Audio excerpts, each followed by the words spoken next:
नमस्कार मैत्रिणींनो. तर आज मी तुम्हाला बटाट्यापासून मस्त असे पुदिना फ्लेवरचे हे पापड दाखवत आहे. तुम्ही पाहू शकतात एकदम काचासारखे आणि कुठेही तळा नाही पापडला, कुठेही चिर आलेले नाही.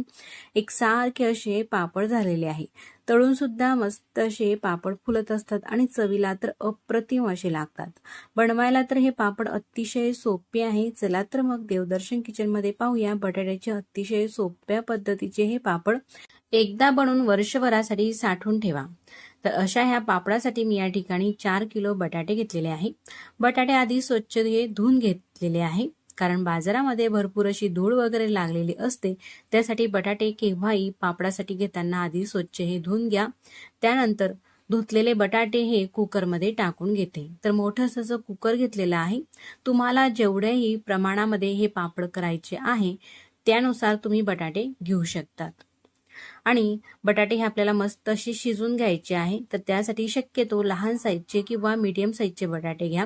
जास्त मोठे बटाटे घेतले तर त्याचे तुकडे करावे लागतील. ते पाहिजे तसे व्यवस्थित असे शिजणार नाही. म्हणून मी थोडे लहान साईजचेच बटाटे घेतलेले आहे. बटाटे कुकरमध्ये टाकून घेतल्यानंतर यामध्ये साधारण 1.5 तांब्या पाणी टाकून घेतलेलं आहे. त्यानंतर कुकरचं झाकण लावते आणि गॅसवरती कुकर ठेवून आपल्याला ह्या कुकरच्या 5 ते 6 शिट्या काढून घ्यायच्या आहे. 5 शिट्या झालेल्या आहे. पूर्ण वाफ सुद्धा निघालेली आहे. मी तुम्हाला कुकर आता उघडून दाखवते. मस्त बटाटे असे शिजलेले आहे. आता हे जे बटाटे आहे ना पूर्णपणे आपल्याला थंड करून घ्यायचे आहे. त्यानंतर ही बटाट्याची साल आपल्याला काढून घ्यायची आहे.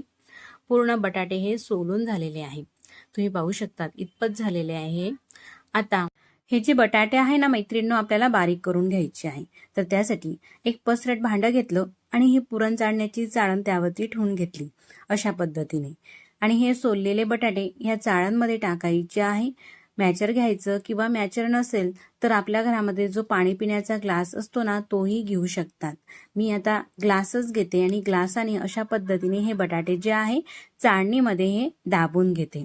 तुम्ही पाहू शकता ज्या पद्धतीने आपण पुरण चाळून घेतो ना त्या पद्धतीनेच हे जे बटाटे आहे ना आपल्याला चाळून घ्यायचे आहे. गरम गरम अगदी भराभर हे बटाटे निघत असतात आणि बटाटे मस्त शिजले का काहीही वेळ लागत नाही हे बटाटे बारीक करायला. पाहू शकतात अतिशय सोपी पद्धत आहे मैत्रिणींनो ही. अशाच पद्धतीने सगळे जे बटाटे आहे ना ते आपल्याला बारीक करून घ्यायचे आहे. म्हणजे आपण जेव्हा पापड बनवाल ना यामध्ये जाडसर असे बटाट्याचे तुकडे राहत नाही आणि पापड कुठेही फाटत नाही, पापडाला तडाही जात नाही. तुम्ही पाहू शकतात अशा पद्धतीने सर्व बटाटे हे मी बारीक करून घेतलेले आहे आणि छोट्या भांड्यातले हे मोठ्या भांड्यात हे जे बारीक केलेले बटाटे होते ते काढून घेतलेले आहे. त्यानंतर मी आता हे जे पापड आहे ना मैत्रिणींनो तुम्हाला पुदिना फ्लेवरमध्ये दाखवत आहे. म्हणून पुदिन्याची एक छोटीशी जुडी घेतली, ती स्वच्छ निवडून घेतली आणि धुवून घेतली. त्यानंतर पुदिन्याचे अशा पद्धतीचे पानं हे काढून घेतले. साधारण 1 मूठभर हे पुदिन्याची पानं घेतलेले आहे इतपत. आता घेतलेली पानं आपल्याला एकदम बारीक अशी चिरून घ्यायची आहे. तर मैत्रिणींनो ह्या पापडांमध्ये पुदिन्याची पानं घालणे हे पूर्णपणे ऑप्शनल आहे. तुम्हाला जर का घालायची असेल तर घालू शकतात आणि जर का नाही आवडत असेल तर स्किप सुद्धा करू शकतात. पण मात्र पुदिन्याची पानं टाकल्यामुळे हे पापड चवीला अप्रतिम असे लागतात. लहान मुलांपासून तर ज्येष्ठ मंडळीपर्यंत सर्वांनाच आवडत असतात आणि अतिशय चविष्ट असे लागत असतात. पुदिनाची पानं हे पापडांमध्ये टाकायची झाली तर मात्र अशा पद्धतीने हे बारीकच आपल्याला चिरून घ्यायची आहे. म्हणजे आपण जे पापड करणार आहोत ना ते कुठेही फाटणार नाही आणि तुटणारही नाही. अशा पद्धतीने 1 मूठ भरून घेतलेली ही पुदिन्याची पाने बारीक अशी चिरून घेतलेली आहे. त्यानंतर ही बारीक चिरून घेतलेली पुदिन्याची पाने आपण जे मिश्रण केलेलं आहे ना बटाट्याचं त्यामध्ये अशा पद्धतीने हे टाकून घेते. थोडे कमी अधिकही झाले तर काही हरकत नाही. त्यानंतर आपल्याला यामध्ये जिरे टाकायचं आहे. तर साधारण पोहे खाण्याचा 1 चमचा जिरे टाकायचे आहे 4 किलो बटाट्यांसाठी. तर असं अंदाजानेही घातलं, थोडंसं कमी अधिकही झालं तर काही हरकत नाही. चमच्याने सांगायचं झालं तर 1 चमचा घाला किंवा अंदाजानेही घालू शकतात. आता मीठ टाकायचं आहे. तर मैत्रिणींनो तुम्ही जेही उपवासासाठी मीठ वापरत असाल ते मीठ तुम्ही घालू शकतात। पोहे खाण्याच्या चमच्याने सांगायचं झालं तर 4 सपाट चमचे मीठ घाला किंवा अशा पद्धतीने तुम्ही अंदाजानेही मीठ घालू शकतात। त्यानंतर यामध्ये चवीनुसार चिली फ्लेक्स घालायची आहे, म्हणजेच लाल मिरच्यांची पावडर अशा पद्धतीने जाडसर कुटून घेतलेली, तर आपल्या चवीनुसार टाकायची आहे। तर मीडियम चवीच्या अशा तिखट मिरच्या होत्या, ह्या मीडियम तिखट, तर 2 चमचे ही मिरची पावडर टाकते। तुमच्या चवीनुसार थोडी कमी अधिकही तुम्ही ही मिरची पावडर वापरू शकतात किंवा हिरव्या मिरचीचा ठेचाही घालू शकतात। त्यापेक्षा चिली फ्लेक्स घातली तर पापड छान येतात। तर शक्यतो मैत्रिणींनो, लाल मिरच्यांची बारीक पावडर म्हणजेच बारीक दडलेली मिरची पावडर ह्या पापडांमध्ये वापरू नका। अशी जाडसर कुटून घेतलेली चिली फ्लेक्सच घाला, चवीला मस्त असे पापड लागतात। तुम्ही पाहू शकतात किती सोपी ही पद्धत आहे पापड बनवण्याची। यामध्ये घाटा करायचं टेन्शन नाही किंवा खिशी वगैरे काही करायचं टेन्शन नाही किंवा साबुदाण्याचं पीठही यामध्ये आपण वापरलेलं नाही जरा सुद्धा। फक्त बटाटा शिजून त्यामध्ये हे काही साहित्य मिक्स करायचे आणि अशा पद्धतीने पूर्णपणे एकजीव करून घ्यायचं। अशा पद्धतीने मस्त असं हे एकजीव करून झाल्यानंतर या पिठाचे आपल्याला असे छोटे छोटे गोळे करायचे आहेत, म्हणजेच उंडे। आपल्याला ज्या साईजचे पापड करायचे आहे ना त्या साईजचे। तुम्ही जर का नवीन शिकणारे असाल, एकसारखे असे पापड करायचे असेल तर घरातील अशा पद्धतीचा एखादी चमचा घ्यायचा, स्पून घ्यायचा आणि त्या स्पूनने मिश्रण घेऊन असे हे उंडे करून घ्यायचे आहे। हाताला अगदी थोडंसं तेल लावलेलं आहे, तेल किंवा तुपाचाही वापर करू शकतात आणि हे उंडे असे एवढे करून घेतलेले आहे।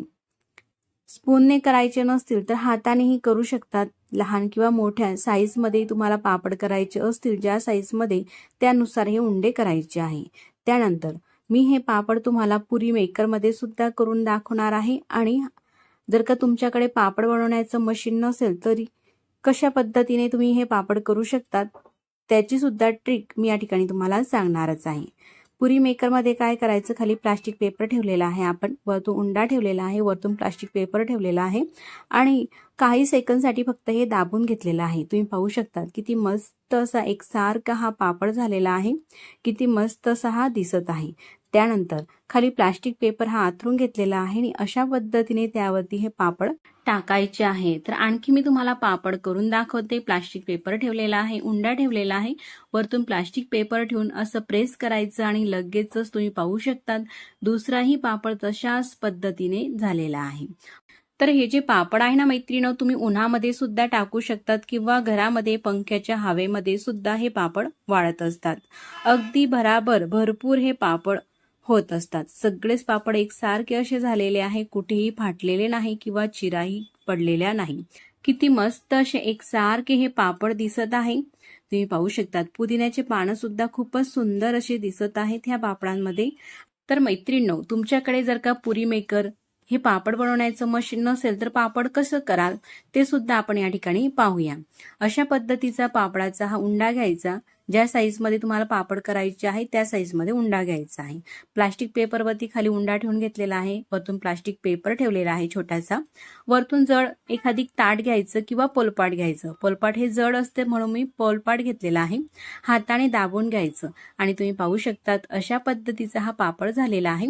आणखी हा पापड आपल्याला मोठा करायचा झाला, थोडासा जाडसर वाटत असला तर हाताने थोडासा असा पसरून घ्यायचा आणि त्यानंतर प्लास्टिक पेपर हा वरतून आथरलेला काढून घ्यायचा। तुम्ही पाहू शकतात किती मस्त गोल गरगरीत असा हा पापड झालेला आहे। तर अशा पद्धतीने सुद्धा तुम्ही अगदी भराभर हे पापड करून घेऊ शकतात। सगळेच पापड आता झालेले आहे, सगळे पापड मस्त असे वाळवून घेतलेले आहे। वाढल्यानंतर तुम्ही पाहू शकतात रंग किती मस्त आलेला आहे पापडांना आणि असे एकसारखे दिसत आहे। एकही पापड तुम्हाला कुठेही फाटलेला किंवा तुटलेला दिसणार नाही। सगळेच पापड असे मस्त झालेले आहे। असे हे पापड एकदा बनवून वर्षभरासाठी साठवून ठेवू शकतात। चवीला अप्रतिम लागणारे पापड, सगळ्यांनाच हे पापड आवडत असतात। तर आता हे जे पापड आहे ना, मी तुम्हाला तळून सुद्धा दाखवते। तळून सुद्धा मस्त असे होत असतात, एकदम काचासारखे दिसत आहे ना आणि अतिशय सोप्या पद्धतीने हे पापड बनवलेले आहे। तर मैत्रिणींनो, हे पापड बनवण्याची रेसिपी तुम्हाला जर का कुठेतरी आवडली असेल तर नक्कीच व्हिडिओला लाईक करा आणि चॅनलवरती नवीन असाल, पहिल्यांदाच तुम्ही हे चॅनल पाहत असाल तर प्लीज चॅनलला सबस्क्राईब करा। आधीच सबस्क्राईब केले असतील तर मनापासून धन्यवाद। तर आता मी तुम्हाला हे पापड तळूनही दाखवते। तर मैत्रिणींनो, पाहू शकतात तुम्ही, तेलात घातला का लगेचच हा पापड तळला जातो आणि तळून अशा पद्धतीने दिसत असतो. किती मस्त असा रंग आलेला आहे. एकदम काचासारखे हे पापड बारीक असल्यामुळे काही सेकंदामध्ये तळून हे होत असतात. तुम्ही पाहू शकतात अशा पद्धतीचे मी तुम्हाला काही हे पापड तळून दाखवते. एकदम कुरकुरीत, खुसखुशीत आणि अतिशय सोप्या पद्धतीने झटपट हे पापड तयार झालेले आहे. तर मैत्रिणींनो, वाळवणीच्या पदार्थातील एक रेसिपी तुम्ही सुद्धा अशाच पद्धतीने करून पहा आणि मला कमेंट्स करून सांगा. मग पुन्हा भेटू नवीन रेसिपीसह. तोपर्यंत नमस्कार. आणि व्हिडिओ तुम्ही पूर्ण पाहिलात त्याबद्दल मनापासून धन्यवाद.